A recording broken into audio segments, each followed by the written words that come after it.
So why waddle as a penguin at the Together Alliance march? Yawn, here we go again. Peaceful marches, beautiful displays of love, hope and unity, totally ignored or downplayed by mainstream media. Yet divisive rallies get all the attention. I see the images that we are fed, an unavoidable display of it. It isn't difficult to see beyond the hopelessness and cause of it. Why? Is it because only scandal sells? Or is it something more sinister? Because marches, even if misreported, matter.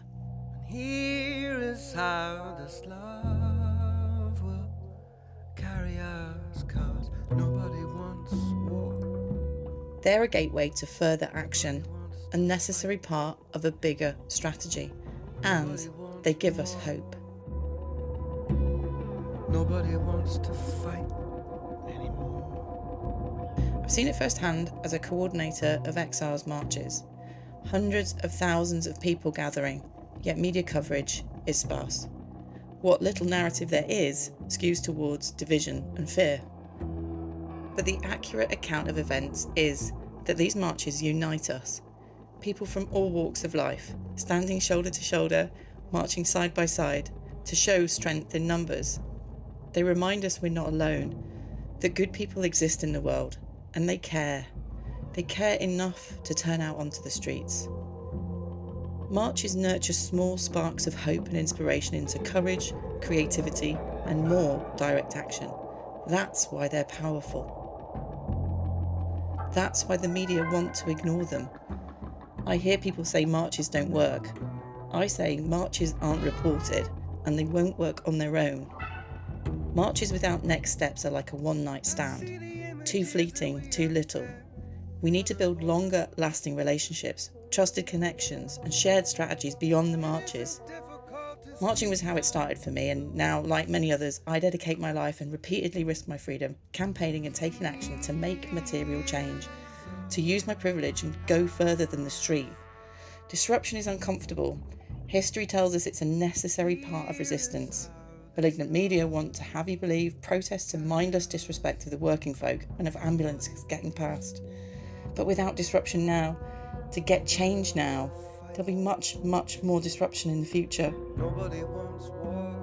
And it won't be colourful and joyous, there won't be music and dancing. When the food riot starts, there'll be many more ambulances and there'll be many more floods, fires, and the roads will be blocked, not with marches and protests, but with bomb craters, abandoned, burned out cars and the dead bodies of our neighbours, friends and loved ones.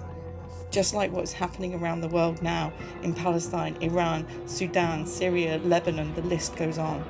The peaceful protesters will be long gone. We urgently need to change the media narrative.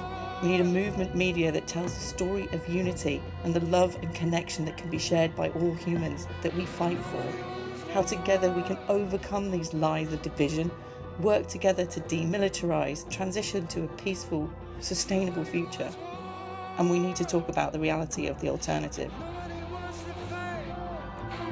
We need access to accurate information, not addictive, algorithmic AI slop. That's why we march. That's why I waddle.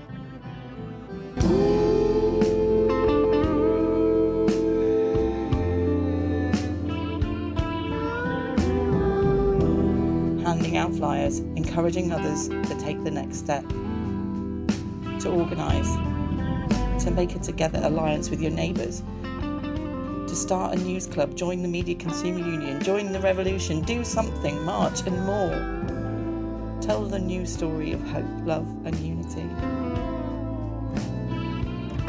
Oh, and the penguin? It's a symbol of media ignorance.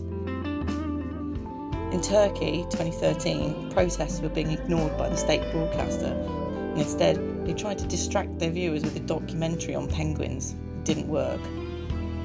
Protesters continued to turn up in their thousands, and the next day, some of them dressed as penguins.